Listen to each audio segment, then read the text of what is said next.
Welcome back to Inspiring Builds. I'm Dan, and in this video I'm going to show you how to build this Plinko board for my wife's real estate booth, who is a top agent in Central Ohio, so if you need anything, reach out or comment below. In a previous video I built this overhead lumber rack, and since then I've made it a clamp storage rack as well. I grabbed 1x4 lumber from the lumber rack for the frame. It's not in the best shape, so I'm going to shishugi bond it that you won't want to miss to add a nice finish and make the wood grain pop. For the board, I used a 1/4 inch MDF panel from an old dresser that was in great shape other than some damage in the corner. I went with this board as it was already white and had a smooth finish. I took the board to the table saw to trim off the side with the damaged corner. If you're new here, please make sure to hit that subscribe button and turn on those bell notifications so you don't miss any of these tutorials. After cutting the board, I measured the final size for planning the build of the frame. The final dimensions were 33 inches tall by 23 inches wide. One of the boards was in really rough shape, so I trimmed off the damaged section first.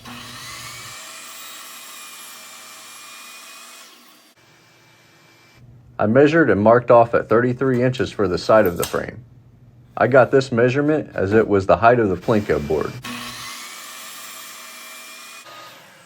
After double checking that the cut was right on 33 inches, I stacked the piece I already cut on top, ensured the two boards were even, and made my cut for the other side of the frame. With the Plinko board being 23 inches wide, I needed to make the inner frame supports the same width. I cut a total of 3 23-inch boards to support the top, middle, and bottom of the inner frame. With the Plinko board being open at the top, I only needed to cut one board for the bottom of the frame at 24.5 inches. The frame consisted of 2 33-inch boards, one 24.5-inch board, and 3 23-inch boards. Watch through to get the legs and Plinko board divider cut dimensions so you can make all of your cuts at once in the beginning. For me, I was designing the build as I went, so I had to build it in steps.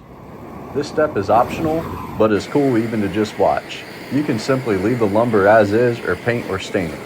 I bought this torch that I will link below for doing shishugi bond. It hooks directly to your propane tank and makes quick work with projects such as this one. Don't forget to wear gloves and eye protection, as well as have a fire extinguisher nearby if needed.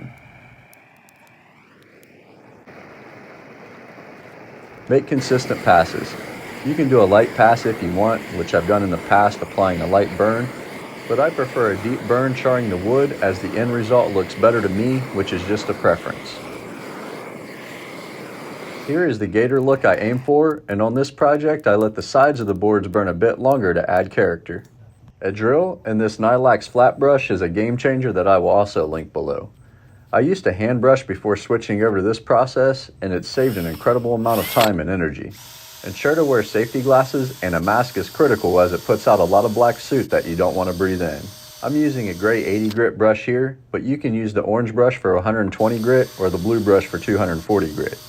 The brushing technique is about just as important as the burn technique. A lot of people wonder how I get 3 different shades with a light, medium, and dark, and it's the technique of brushing.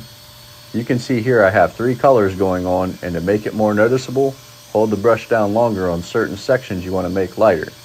And you can see it pops more, making one shade look black, another like a coffee color, and the other light. Here is the finished brush process, and after applying an oil, this should pop, showing the wood grains and look really nice. I used boiled linseed oil to protect and seal the wood. Test if needed on a scrap piece or section you won't see, such as the inner support frame.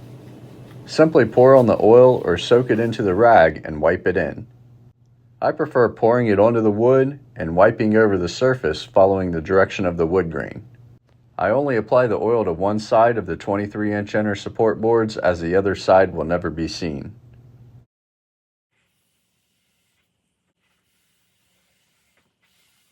Wait 5 to 10 minutes and then wipe off the excess with a clean rag. This gave the look I was going for and made the grains pop. This is why I mentioned earlier that I prefer a deep burn charring the wood like a gator skin, as it adds a lot of character.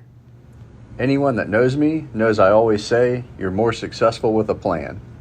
Before drilling the holes, I started with a scrap piece and found that drilling at a high speed with light pressure from the back of the board worked best for a nice clean drill hole. Starting from the bottom of the board, I marked 8 inches up and then made a mark at every 3 inches, stopping at 29 inches. I left a 1.5 inch gap on each side of the board and made a mark at every 1 inch. Use a straight edge to make nice straight lines.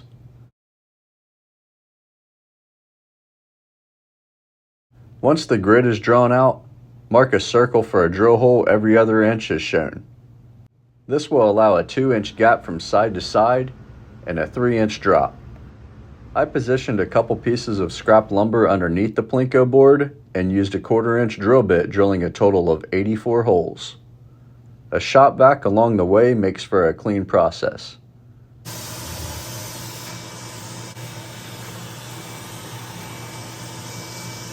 Not all of the drill holes were perfect, but I was content with how they turned out.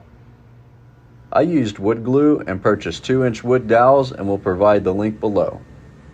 Glue the ends of the wooden dowels and push it in until it hits the scrap wood underneath. Ensure all of the dowels are straight and admire your work. While they are drying, the frame can now be built. I did a dry fit with the frame using 90-degree positioning squares and Bessie spring clamps. I will include a link to all of the supplies and tools used in the description below. To secure the frame, I went with pocket hole joinery and used a basic R3 Craig jig. Measure the thickness of the material. Ensure the stop collar on the drill bit is set at the 5/8 inch mark with the guide on the inside of the Craig jig case to align with the material thickness. Set the sliders on the jig so the arrows match the thickness of the material. Clamp down the jig flush against the material. Adjust the clamp to have a tight clamp when drilling. Drill each hole until the stop collar on the bit hits the jig. Drill pocket holes on each end of the 3 inner supports and at the inside bottom of the side of the frame.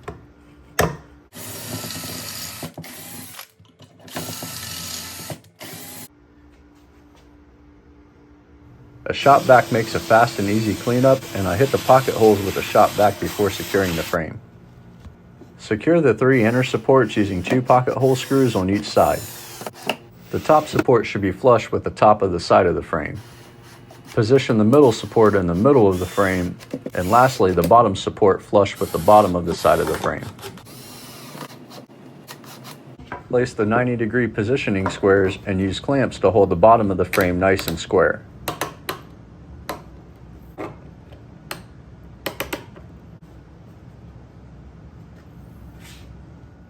Drill in a pocket hole screw on the bottom of each side, remove the clamps, and then drill in the final 2 pocket hole screws on the top of each side. The frame was nice and sturdy, and the pocket hole screws will all be hidden. Here is a view of the back of the frame. Do a dry fit with the Plinko board the same as we did with the frame.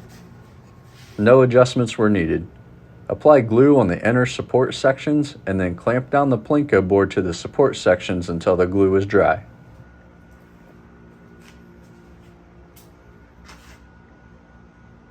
I had 1/2 inch screws on hand, so I used a Forstner bit to get the screws to go past the 5/8 inch frame and to bite into the Plinko board.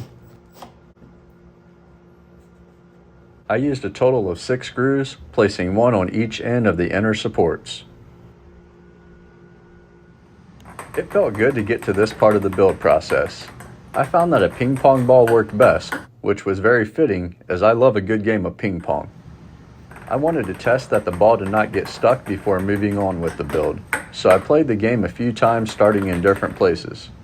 I found that the ball did get stuck between the end pegs and frame and needed to come up with a solution.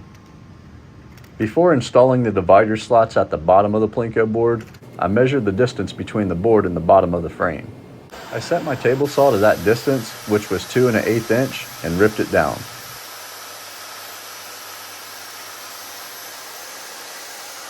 I saved the other section for later to use between the end pegs and frame to avoid the ball getting stuck. The dividers are 5 inches long.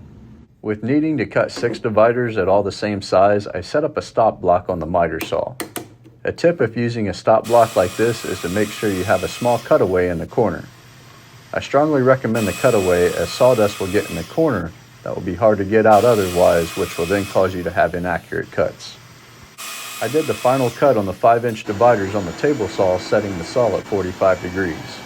This precision miter gauge was one of my recommended upgrades on my table saw setup video. Simply flip down the stop block and get consistent, accurate cuts on every piece.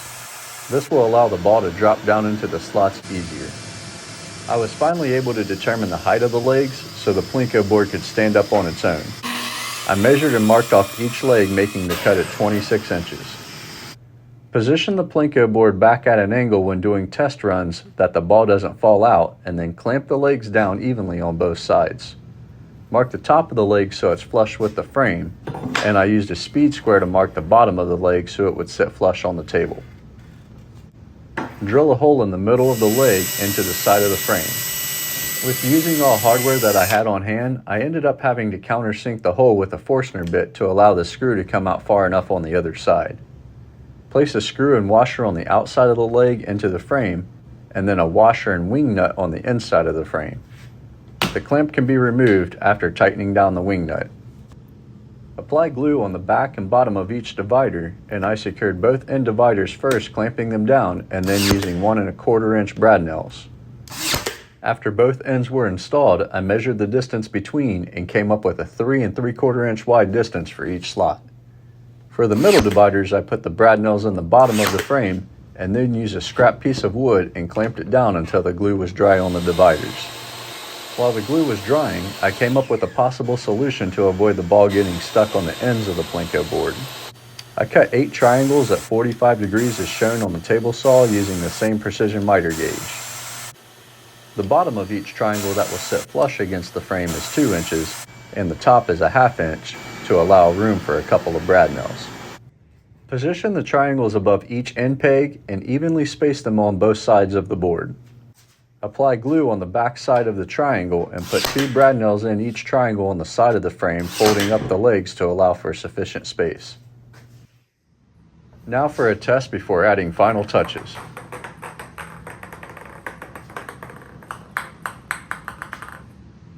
The triangles worked as designed and the ball no longer got stuck on the ends. A custom logo was printed on the top of the Plinko board and numbers for the slots at the bottom using a Cricut machine. This board has 3 winning slots with an option to hit the 2 lower prizes 2 times each and the grand prize once. I really appreciate you watching. If you like this video, I have another one queued up for you in the corner that you'd probably like as well. Please subscribe to the channel if you haven't already. Like, comment, share, and hit that notification bell so you can get notified when I release new videos.